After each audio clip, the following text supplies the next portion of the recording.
É isso aí, galera. Vamos lá. Sejam todos muito bem-vindos. Mais uma live aí para nossa conta, hein? Live número 52. Vamos nessa sexta-feira, começando com sol, céu azul em São Paulo. Vamos lá, 8h19 da manhã. Vamos lá, galera. Vamos conversar aqui sobre os fundos imobiliários. Tem bastante coisa acontecendo, tá? E aí, vamos lá. Ontem, para quem me acompanhou aqui no Story, viu que eu falei bastante sobre Fiagro e eu trouxe o caso do Vegia. Eu até gravei um vídeo que vai ao ar hoje no meu canal do YouTube explicando um pouco sobre o Vegia. E aí, vamos lá, vamos trazer isso na live aqui, que daí eu acho que é interessante. Vou fazer um resuminho ali do vídeo, tá? Mas por que o Vegia ele caiu tanto, tá? E o que a gente pode aprender com toda essa lição ali por trás do Vegia, tá? Por que ele caiu tanto?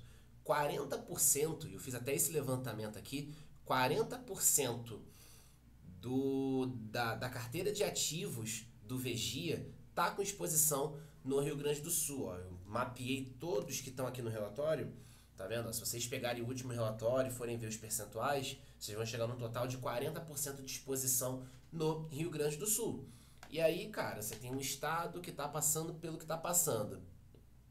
Quanto mais exposição você tem, mais o mercado vai cobrar, inevitavelmente, tá? E aí, eu fiz um vídeo também Mostrei em live, fiz um vídeo também aqui pro meu canal do YouTube, falando justamente do seguinte: fundos que tinham de alguma forma exposição no Rio Grande do Sul estavam ali sofrendo com uma certa queda. Quando você pega, por exemplo, o Snag 11, que não tem exposição no Sul, ele estava passando ileso. Tá? Então, o que a gente vê? Fundos que estavam ali com exposição no Rio Grande do Sul acabaram sofrendo ali com uma queda. E o que é importante a gente entender disso? Cara, antes de sair movimentando, vendendo baseado em notícia, é importante você ver o que a gestão vai trazer de informação, beleza? E aí, ontem eu comentei sobre o relatório gerencial, a gestora falando que a região que ela atende, né, a carteira de crédito ali, os ativos onde eles estão posicionados, estão em regiões menos afetadas, tá? E o ponto de atenção agora é no escoamento da produção. Boa parte da produção de grãos, essas operações que estão na carteira do Vegia são majoritariamente operações de grãos, envolvendo cooperativas de grãos. E daí a maior parte já tinha sido colhida quando aconteceu todo esse fenômeno. Tá? Então o principal ponto agora é escoamento da produção, porque você tem um monte de estrada fechada, um monte de acesso bloqueado, enfim. Agora esse é o ponto de atenção. E aí fica tá até aqui, inclusive, para quem não viu os meus stories, tá até aqui, ó. O ponto de alerta, isso aqui é o relatório gerencial do Vegia. O ponto de alerta é com a logística de escoamento da produção, a qual seguiremos acompanhando. Olha essa palavra aqui, ó. Acompanhando, beleza? Então, galera, uma das lições que a gente tira aqui é a seguinte: cara, por mais que você tenha ali uma notícia que não agrade muito o mercado, esteja acontecendo alguma coisa que não agrade muito o mercado, espera para ver a comunicação oficial da empresa, espera para ver a comunicação oficial da gestora, tá? Porque às vezes você tá entrando num efeito manada, mas o que está acontecendo não está impactando de alguma forma, tá? Não está trazendo impacto. E aí você pega e vende, você acaba fazendo um prejuízo sem necessidade. É claro, você vê ali uma parte do seu patrimônio desvalorizando, não é nada agradável, evidente. Porém, melhor do que você sair vendendo no prejuízo só porque você viu uma notícia, é você esperar. Beleza? Pô, Anderson, mas e se cair? E se cair mais? E se não recuperar? Eu fiquei esperando? Ficou. Porque você não tem como prever. Você não consegue prever. Se alguém virar pra você e falar, não, vende porque vai cair mais. Então, não, compra porque não vai cair mais. Não, não tem como. A gente só consegue tomar decisões baseado no que a gestão traz, baseado no que a empresa traz de informação. Então, antes de sair vendendo, espera. Espera o comunicado oficial, espera para entender melhor os impactos. E aí, você vende, avalia, se for o caso vender, você vende, se não, você compra mais, aproveitando que está com desconto. Tá? Então é importante ter fazer esse acompanhamento de fato, esperar para ver o que a gestão vai trazer antes de sair vendendo. E uma outra lição que fica para vocês verem, né? A gente tá aqui com o Vegia, que tem 40% da carteira no Rio Grande do Sul. Diversificação geográfica é algo de extrema importância em Fiagro. Por quê? Fiagro corre risco climático. Então, quando você diversifica geograficamente, ou seja, você tem exposição em vários estados de forma distribuída, se acontece algum fenômeno climático mais intenso num determinado estado, você não está tão dependente dele. É a mesma lógica quando você tem, por exemplo, diversificação de imóvel em fundos de tijolo, é a mesma lógica.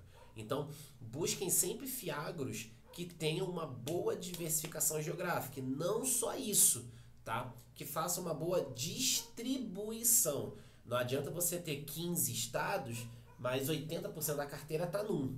Tá, beleza, você tem 15 estados, só que a maior parte da sua carteira está num determinado estado, então não vai adiantar de nada ter 15 estados ali de participação, tá? Então, não é só você olhar a diversificação, mas você olhar o percentual de cada estado ali, tá?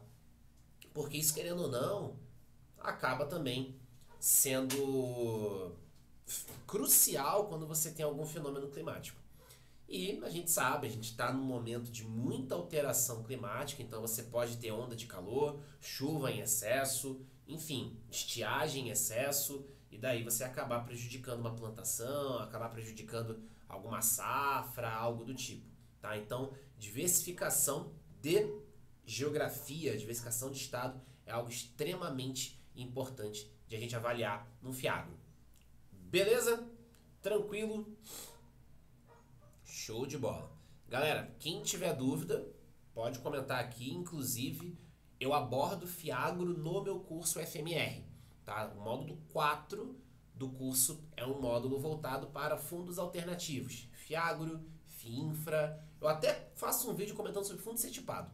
Beleza? Então, para quem tiver interesse, quem está aí no Instagram, é só ir no link da bio. Tá lá o link para o meu curso. Quem está aí no Instagram, o link está na descrição aqui do vídeo. Beleza? Então, módulo 4 do FMR é um módulo voltado para alternativos.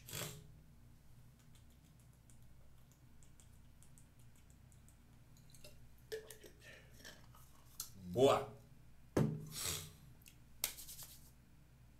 Maravilha, galera.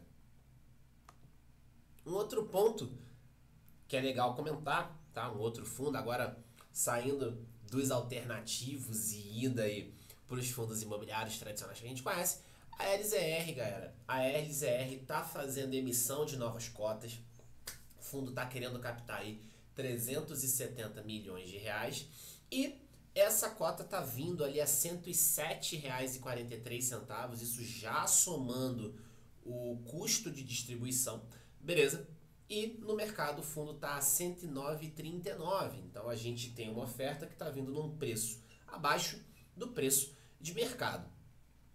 E aí, galera, eu recebi também aqui um material publicitário dessa emissão de novas cotas. E o material publicitário vai basicamente falar do fundo, falar da performance, papapá e papapá, mas eu não vou focar nisso aqui não, tá? Eu vou focar nisso aqui. Cadê? Eu acho que eu abri em outra janela. Ah, aqui, ó. Tá? Não vou focar no material publicitário, né? Ah, retorno e tudo mais. Eu vou focar nisso aqui. Quem assistiu o meu vídeo, quem assistiu a live que eu fiz de quarta-feira, onde eu falei sobre subscrição e tudo mais, emissão, trazendo os insights lá do Fee Experience, viu que eu falei sobre pipeline. Me fizeram uma pergunta, inclusive, sobre isso, tá? Então, poxa, o ALZR, ele já está indicando aqui no material publicitário, tá? Isso aqui, ó, só para vocês verem, isso aqui é o material publicitário dessa emissão de cotas, tá? Material do ALZR. E aí ele já está indicando o quê? Olha, a gente já tem ali pelo menos alguns investimentos em mente para a gente poder trabalhar. A gente já tem ali alguns que estão em negociação, outros já estão em diligência, ou seja, já estão mais avançados, tá? Para a gente poder incorporar aí na carteira. Beleza? Então a gente teria aqui um investimento total de 555 milhões. E aí a gente teria mais 7 imóveis na carteira, tá? Isso aqui, galera, é só um norte, tá? Se vocês olharem o parágrafo de baixo, ele fala que o seguinte, olha, não é porque tem esse pipeline que necessariamente a gente vai comprar assim nessas condições, beleza? Então é importante o investidor ter isso em mente, tá? Mas aqui que a gente observa, o Aeris ER tá olhando ali imóveis do segmento de renda urbana, logística, tá? Exposição São Paulo e Rio de Janeiro, bem tradicional na linha que o fundo já faz. Olha o faturamento aqui dos inquilinos. Acima de 3 bi, acima de 10 bi, ou seja, inquilinos fortes, tá? Inquilinos fortes. Olha o prazo de locação. E aqui é contrato atípico, tá? O Aeris ER só faz contrato atípico, tá? Ele só faz contrato atípico, beleza? Na verdade, ele até faz contrato típico, mas é depois de um longo período atípico. É depois de um longuíssimo período de atípico, beleza? O cap rate, ou seja, o quanto que você vai ter de retorno frente ao valor investido, tá? No caso, quanto que o fundo vai ter de retorno frente ao que ele investiu, e aqui o investimento aproximado, tá? Então a gente vê cada vez mais o Aeris ER diversificando em termos de estratégia. O Aeris ER começou sendo um fundo de galpão e laje, agora ele é um fundo de galpão, de laje, de data center, entrando cada vez mais em renda urbana. Então você tem um fundo que está ficando cada vez mais híbrido, tá? E aí, ontem à noite, beleza? Saiu esse fato relevante aqui por parte do Aeris ER. O Aeris ER anunciou a compra de 3 imóveis da rede Oba. Tá? Ele fez um investimento aqui de 151 milhões de reais, onde ele comprou 2 lojas de varejo, ou seja, 2 exposições em renda urbana e um centro de distribuição logístico, beleza? Um galpão logístico. Aí aqui comentando um pouco sobre o inquilino e tudo mais, tá? Começou aí em 1979, um pouco sobre as lojas. Vai ter uma loja aqui no ABC, acho que você, uma loja no ABC Paulista, que é aqui a de São Bernardo do Campo. E aí, eu vou trazer um ponto aqui que eu falo, inclusive eu até falo lá no módulo 2 da FMR, que é sobre localização. Aqui, ó, essa loja que o Aeris ER está comprando, ó, foi construída em 2021 e se localiza em uma região de alta densidade habitacional. Estima-se que cerca de 1 milhão de pessoas vivam no entorno, contando com uma área construída e um terreno. Sua localização conta com diversos pontos estratégicos para sua operação, com fácil acesso à rodovia Anchieta. Em seu entorno possui ainda atrativos importantes do ponto de vista imobiliário, shopping center, hospital, loja de varejo e terminal rodoviário, entre outros, atendendo com ótima infraestrutura o grande fluxo de pessoas na região. Localização importa. Quando a gente está falando de fundo de tijolo, localização importa. A mesma coisa você vai ver aqui na loja de São José do Rio Preto, beleza? Você tem shopping perto, as principais avenidas, diversos condomínios de luxo. Então, você tem também um imóvel bastante bem localizado. E você tem aí o centro de distribuição lá na cidade de Sumaré. Beleza? Que consegue atender ali todas as lojas ali do Oba no entorno. Beleza? Então, ó, a gente vai ter locação, vão ser contratos atípicos, porque são da estratégia aqui de sales and leaseback. O que é isso? O fundo compra o imóvel e aluga pro ex-dono do imóvel. Então, os donos aqui eram o Oba, beleza. O Aeris ER vai comprar do Oba e vai alugar pro Oba. Isso é sales and leaseback, tá? Sales and leaseback, beleza? Então, quando você vê isso, já sabe. Você tá comprando você tá comprando daquele cara e você vai alugar para ele, tá? Você tá comprando do dono e vai alugar para ele. Isso é sales and leaseback. Contratos aí de 15 anos, beleza? Então ainda tem mais um valorzinho ali que pode ser empregado ali nas áreas de expansão ali do centro de distribuição e da loja de São José do Rio Preto, tá? Então cap rate de 9,2, prazo aqui de 15 anos, tá? E a expectativa é que essa entrada aqui, tá? Ela gere ali 12 centavos por cota por mês de resultado. Significa que o dividendo vai aumentar? Não, não significa isso, até porque você também tem custo, tá? A gente tá num período de emissão de novas cotas, então isso aqui vai alterar também, tá? Então, não significa que isso aqui vai entrar pro seu bolso, que seu dividendo vai aumentar 12 centavos. Não. Isso aqui é uma expectativa, tá? Não significa que vai ser nesse patamar e isso aqui é o quanto que essa operação geraria de resultado. Mas a gente ainda tem despesas e tudo mais, tá? Então, não é isso aqui que vai pro bolso. Beleza? Mas, vejam, 12 centavos por cota por mês.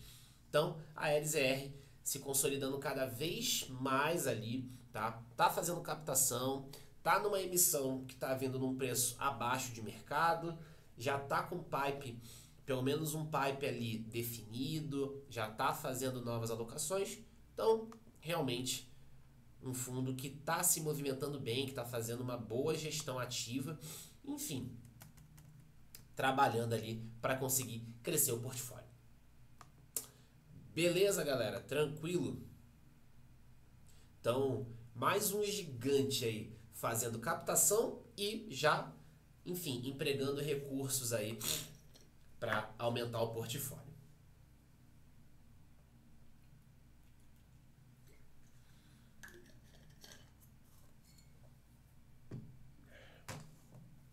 Show de bola, galera. Eu vou aproveitar para falar do ALZR, tá?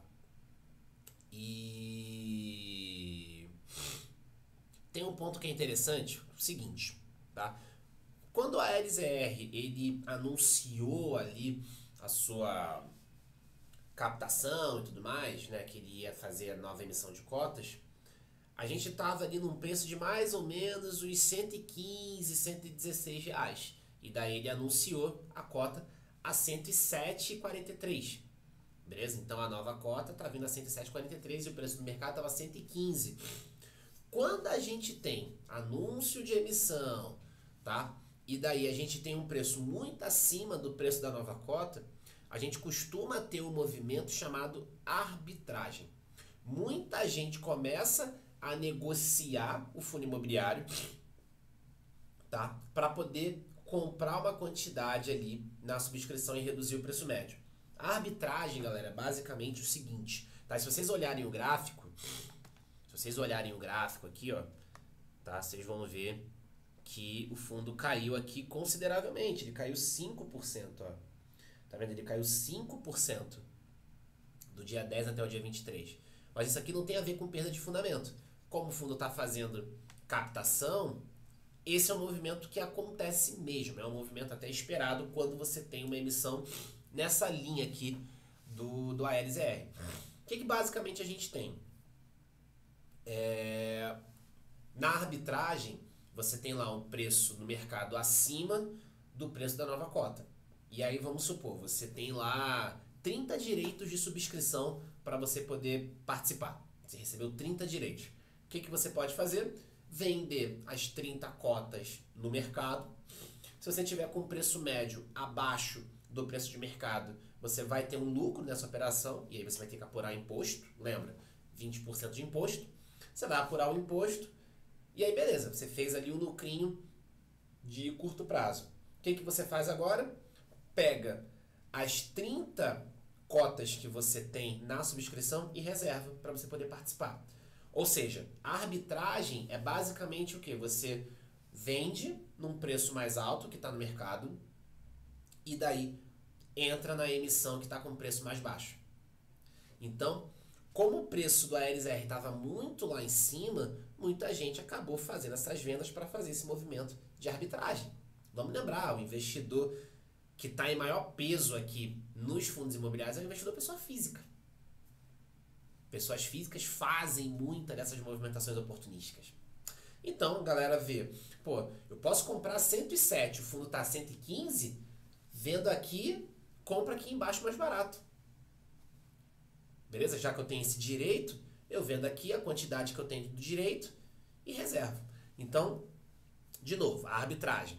Você está num preço mais alto do que a nova cota. Você tem, sei lá, 30 direitos de subscrição. Você vende 30 cotas a mercado e daí você reserva as 30 num preço mais baixo. Se você tiver num preço médio, vamos supor, o seu preço médio era, sei lá, 111 no ALZR, e aí você vendeu a 115, então você tem esse lucro aqui, beleza? Vai pagar 20% sobre esse lucro, lembra? Quando você tem ganho de capital em fundos imobiliários, você tem 20% de imposto a pagar, tá? E aí, beleza. Você tinha um preço médio de 111, vendeu a 115, fez um lucro, e aí você vai reservar agora as 30 cotas, né, desse exemplo, as 30 cotas lá na subscrição. E aí o teu preço médio cai um pouco mais, porque a subscrição está vindo a 107,43, beleza? Então você acaba vendendo, faz um lucro e compra mais barato. Isso é arbitragem. Isso é arbitragem. Beleza? Então é por isso que muitos fundos imobiliários acabam tendo umas quedas quando a gente tem anúncio de emissão. Principalmente se a nova cota estiver num preço lá em cima, principalmente se o preço do mercado estiver lá em cima em relação à nova cota. A galera acaba vendendo para poder participar da subscrição e baixar preço médio. É por isso que tem esse movimento de queda muito forte em alguns fundos, tá? Então, se você for ver, o ALZR caiu quase 6%, eu mostrei aqui, tá? Mas, pô, o fundo tem contratos atípicos, prazos longos, inquilinos com faturamento bilionário. Tem perda de fundamento? Não, é só um movimento, tá? Para fazer arbitragem. Vender mais alto para comprar mais barato na subscrição. Tão simples quanto isso. Beleza? Tão simples quanto isso. Tranquilo? De boa? Suave? Então, é um movimento bacana aí de comentar. Show de bola?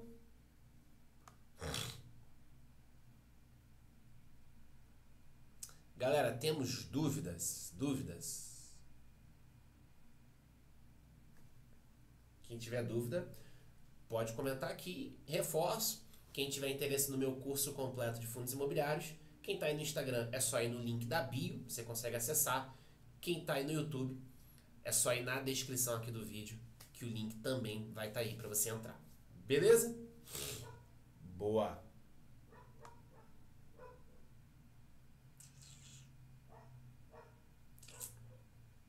Maravilha, maravilha.